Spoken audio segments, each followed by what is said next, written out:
Okay, we're back. Commentators, let's get an introduction to the teams and hopefully we can get this underway.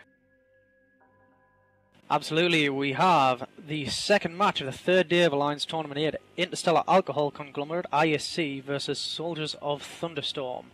And we have 100 points fielded for ISC, 3 Tengus, 3 Nighthawks and a Dramiel. And on the Soldiers of Thunderstorm team, we only have 81 points. I did the math right. They're fielding 2 Abaddons, 3 Dramiels, a Baelgorn, and a Guardian. Yep, and this, this is a big risk for both teams. We have Soldiers of Thunderstorm only fielding 81 points. They're given a significant advantage already to ISC, but ISC with a full 100, well, if they all drop, that's a full score to the opposing team. So it's going to be interesting to see how things go.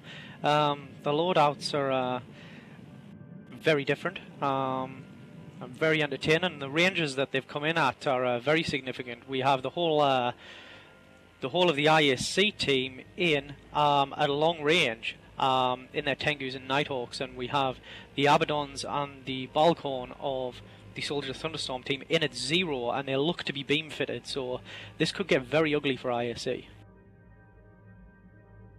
And CCP Claw has given the countdown and the match has officially started. We see the Dramiel from the IAC team just shooting out away from the Soldiers of Thunderstorm team. We have a lot of drones.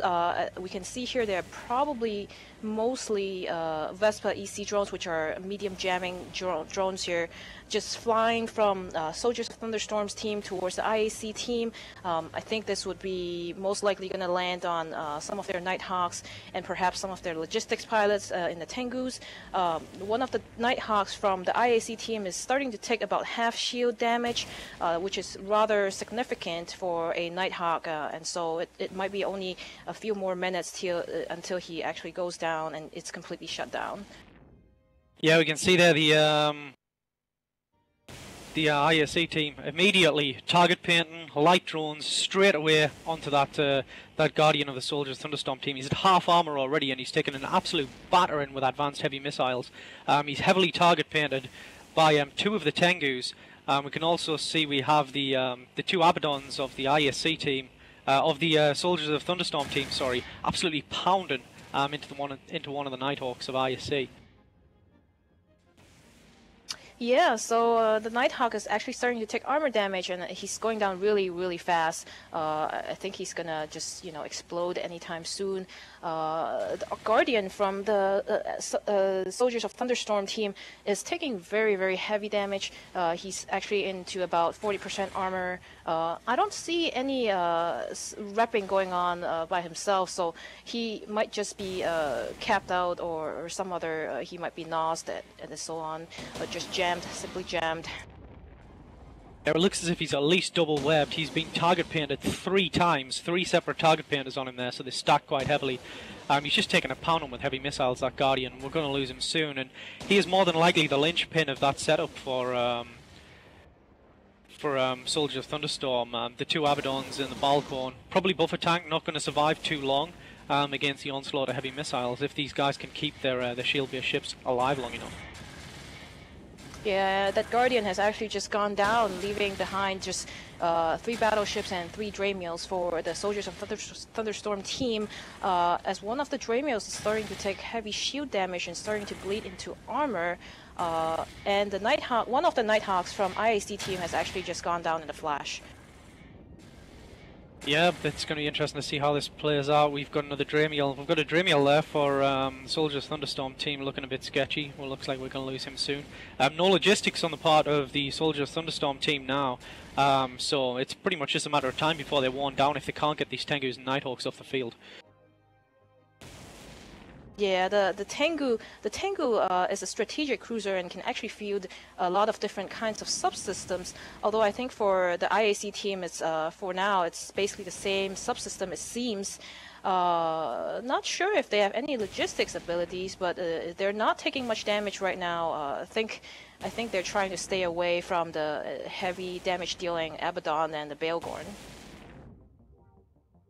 Yeah, probably the best bet, trying to keep themselves alive as long as possible, but you can see there that the sheer damage from those Abaddons, primarily EM damage as well, with a hint of thermal long range. So yeah, you can see it really takes its toll on the shields of the Tengu, as well as the Nighthawk. It's one of the best ships possible to try and take down a Tengu. So it's very effective, and they're lucky they've actually thought about it. You can see there straight away, Tengu just absolutely melting. We've lost another one. So now a single Tengu, 2 Nighthawks on the field for ISC, 2 Abaddons, 2 Dramiels, Barghorn on the field for Soldiers of Thunderstorm. Yeah, you can see the Balgorn is actually doing an excellent job at just keeping the Tengus kind of, neutralized and completely capped out. And even though Tengus and Nighthawks are Caldari ships, they still need a little bit of cap to power up their shield resist mods. And so when you do that, then it takes out a lot of the resistance on a Tengu. And that could be explaining why these ships are going down faster than they should, because of Balgorn doing a lot of neutralizing and so on. If Soldiers of Thunderstorm do win this round, then they're going to have a lot of points going into the next quarterfinals, because they're actually fielding only 81 points, which is about 19 points less than the full 100 points. And so if they do win this match, then the 19 points is going to go to them. Yeah, I can see their first Nighthawk, in fact another Nighthawk, yep, another Nighthawk down for ISC. It's not looking good for those guys. They've fielded the full 100 points in a little bit of a gamble, and it looks like it's gone all pear-shaped. Soldiers of Thunderstorm, rather, actually ranked number 52 in the current rankings after round 1. So the full score against ISC here might mean that they may just scrape through. They may just scrape through into the quarterfinals, if a lot of the other teams in the losing half of the brackets do horribly. So they're still in with a chance, but it's early days. We'll have to see how the rest of the team do. Yeah, only 1 Nighthawk and 1 Tengu left for the IAC team.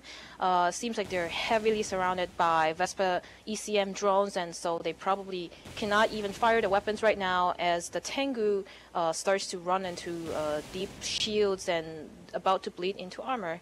So it looks like Soldiers of Thunderstorm is actually going to take the field this time. Yeah, you can see there, lost a Tengu, just the Nighthawk left on the field now for ISC, and it's pretty much just a matter of time. We do have the Balcorn of Soldiers of Thunderstorm taking quite a significant amount of armor damage, but I don't think that this Nighthawk's going to be able to pull anything out of the bag at this point in the match. His shields are dropping fast against the heavy beam fire from these 2 Abaddons in the Balcorn. Yeah, it's pretty much, it's Soldiers of Thunderstorm's match for the taking, I think. Yeah, I think it's going to be pretty much over for IAC. Looks like they got to go home and have some alcohol in the bar to cheer themselves up. Yep, they're definitely going to need a good drink tonight after this one, but there we go. ISC out, and Soldiers of the Thunderstorm holding the field. Okay, thank you very much, guys. Soldiers of Thunderstorm taking that victory, even though they lost their logistics ships. We're a few minutes behind schedule, but we really love being on schedule, so we're going to try and do everything we can to get back on. We're 3 minutes behind. We'll get V3 versus Honorable Templum Macedonia ready, and be right back.